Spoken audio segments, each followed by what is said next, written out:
আমি young জেনারেশনকে request করবো যে হতাশ হবেন না। হতাশার কারণে তারা আজকে বিভিন্ন জায়গায় চলে যাচ্ছে, শুধু হতাশা। চাকরি নেই, হতাশ। গার্লফ্রেন্ডের সাথে বনিবনা হচ্ছে না, হতাশ। তারপরে বাসা থেকে প্রেশার দেওয়া হচ্ছে, হতাশ। কবে কামাই করবি, কবে খাওয়াবি, হতাশ। চাকরি একটা ভালো রেজাল্ট হচ্ছে না, হতাশ। মানে হতাশাই কিন্তু মূল কারণ। ফ্রাস্ট্রেটেড তারা লাইফটার প্রতি, যে দূর লাইফে কিছুই করতে পারতেছে, চারদিক থেকে প্রেশার। তখন তারা হতাশ হয়ে বিভিন্ন খারাপ পথে পা বাড়াচ্ছে। তো হতাশা দূর করার জন্যে একটা বিষয় যথেষ্ট, সেটা হলো আপনি আল কোরআনের কাছে আসেন এবং 5 ওয়াক্ত নামাজ মসজিদে আদায় করেন। ইনশাআল্লাহ দেখবেন হতাশা আপনার মন থেকে চলে যাবে।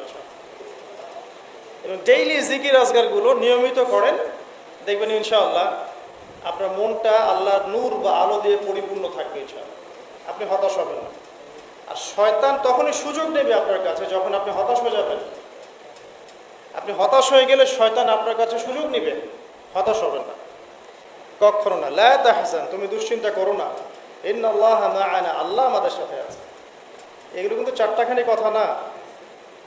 যখন আপনি বিপদে পড়ে একনিষ্ঠভাবে আল্লাহর প্রতি তাওয়াক্কুল করে খালি বলবেন যে হাসবি আল্লাহ ওয়া নি'মাল ওয়াকিল, আল্লাহই আমার জন্য যথেষ্ট, তিনি উত্তম কর্মবিধায়ক, আল্লাহ পাকের দায়িত্ব হয়ে যাবে আপনাকে সাহায্য করা। ইনশাআল্লাহ কোনো টেনশন করবেন না।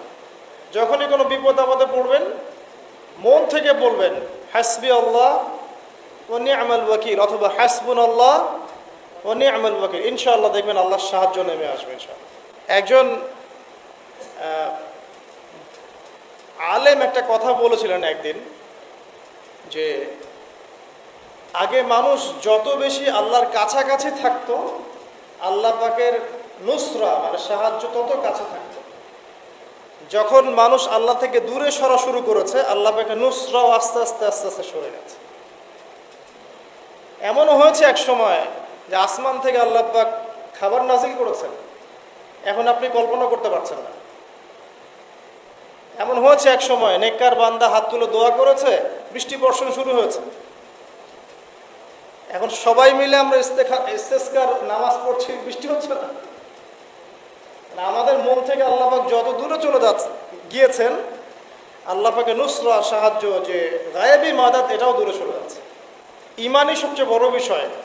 আমল করতে গিয়ে আমাদের মধ্যে ভুল ত্রুটি হতে পারে।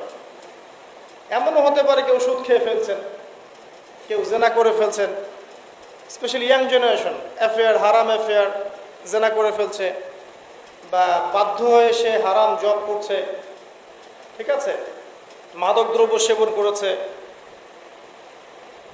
এমন কোনো পাপ নাই সে করে নাই। যদি এমনও হয় তারপরেও হতাশ হবেন না। আল্লাহ রাব্বুল আলামিন আপনার খালেস ইমান যদি আপনি নিয়ে আসতে পারেন, তওবা করে ফিরে আসতে পারেন, আল্লাহ পাক মুহূর্তের মধ্যেই সমস্ত গুনাহ তো মাফ করে দিবেন ইনশাআল্লাহ, গুনাহগুলোকে নেকি দিয়ে পরিবর্তন করে দিবেন ইনশাআল্লাহ।